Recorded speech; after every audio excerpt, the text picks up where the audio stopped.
ಬೆಂಗಳೂರು ಈ ನಗರದ ಹೆಸರನ್ನು ಕೇಳಿದರೆ ಬಹುತೇಕರ ಕಣ್ಣಲ್ಲಿ ಮೊದಲಾಗಿ ಮೂಡುವುದು ಕನಸುಗಳ ನಗರ, ಕೆಲಸದ ನಗರ, ಹೊಸ ಜೀವನದ ತುದಿಗಾಲಲ್ಲಿ ಪ್ರತಿದಿನ ಸಾವಿರಾರು ಜನರು ತಮ್ಮ ಕನಸುಗಳನ್ನು ಹೊತ್ತು ಬರುತ್ತಾರೆ. IT ಉದ್ಯೋಗದಿಂದ ಹಿಡಿದು ಸ್ಮಾರ್ಟ್ ಆ್ಯಪ್, ಹಂಬಲ ಕಸರತ್ತು, ಮುಂದಿತರುವ ಕಾಲೆಳೆದರನ್ನಿಲ್ಲದ ಓಡುತ್ತಿರುವ ಒಂದು ನಗರ. ಬೆಳಗಿನ ಕಾಫಿಯ ಸುಗಂಧ, ಸಂಜೆಯ ಟ್ರಾಫಿಕ್ ಸದ್ದು, ಮೆಟ್ರೋ ಎಲ್ಲವೂ ಸೇರಿ ಬೆಂಗಳೂರು ಜೀವನಕ್ಕೆ ಒಂದು ವಿಶಿಷ್ಟ ರಿದಮ್ ಕೊಡುತ್ತವೆ.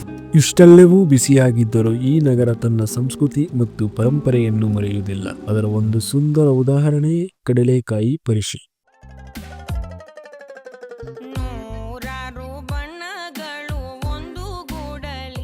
ಕಡಲೆಕಾಯಿ ಪರಿಷೆಗೆ ಬಂದಿದ್ದೀವಿ.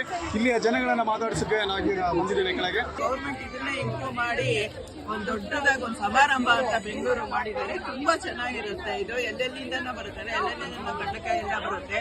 ನಾವು ಒಂದು ವರ್ಷನೂ ತಪ್ಪಿಸ್ಕೊಳ್ಳೋದಿಲ್ಲ. ತುಂಬಾ ಚೆನ್ನಾಗಿರುತ್ತೆ.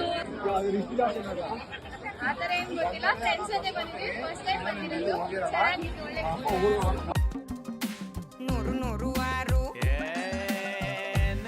ಚೆನ್ನಾಗಿತ್ತು, ಒಳ್ಳೆ ಬ್ರೇಕ್ ಟೈಮ್ ಅದಕ್ಕೆ ಬಂದಿದ್ವಿ. ನವೆಂಬರ್ ಮಾಸ ಅಮಾವಾಸ್ಯೆ ನವೆಂಬರ್ ಮಾಸ ನಡೆದು ಫಸ್ಟ್ 6 ವರ್ಷ ಬಸವಣ್ಣ ಕಲ್ಲಾದದ್ದು ಅದು ಬರ್ತಾಗಿ ಜಮೀನಲ್ಲೆಲ್ಲ ತಿಂದು ಹಾಳು ಮಾಡ್ತಾ ಇದ್ದಾರೆ. ಅಂದರೆ ಅದನ್ನ ಎಲ್ಲ ಪ್ರಾರ್ಥನೆ ಮಾಡೋದಕ್ಕೆ ಎಲ್ಲರೂ ಇದು ಕಲರ್ ಕಾಣಿಸ್ತೈತೆ.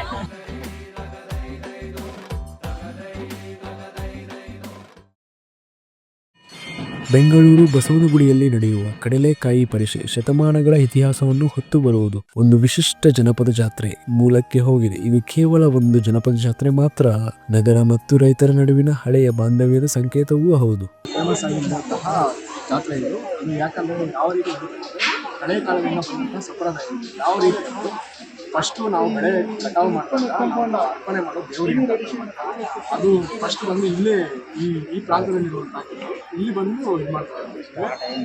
ಫಸ್ಟ್ ದೇವರಿಗೆ ಅರ್ಪಣೆ ಮಾಡ್ತಾರೆ. ಅರ್ಪಣೆ ಮಾಡಿದ ನಂತರ ಅವರು ದಿನಸಿ ಕಾರ್ಯಗಳನ್ನು ಮತ್ತು ಬೇರೆ ಬೇರೆ ರೀತಿಯಾದಂಥ ವಿವಿಧ ಕಾರ್ಯಗಳನ್ನು ತೊಡಗಿಸ್ಕೊಳ್ತಾರೆ.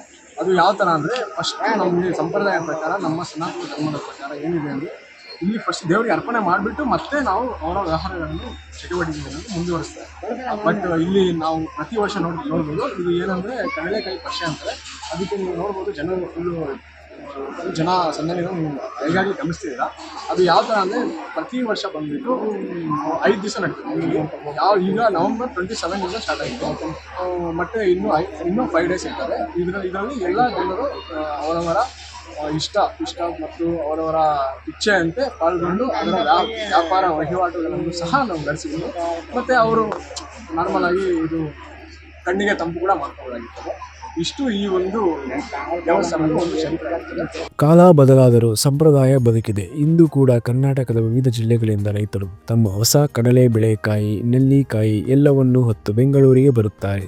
ಅವರಲ್ಲಿನ ಕನಸು, ಅವರ ಹಗಲಿನ ದುಡಿತ ಈ ನಗರದ ಜನರ ಕೈಗೆ ತಲುಪುತ್ತದೆ.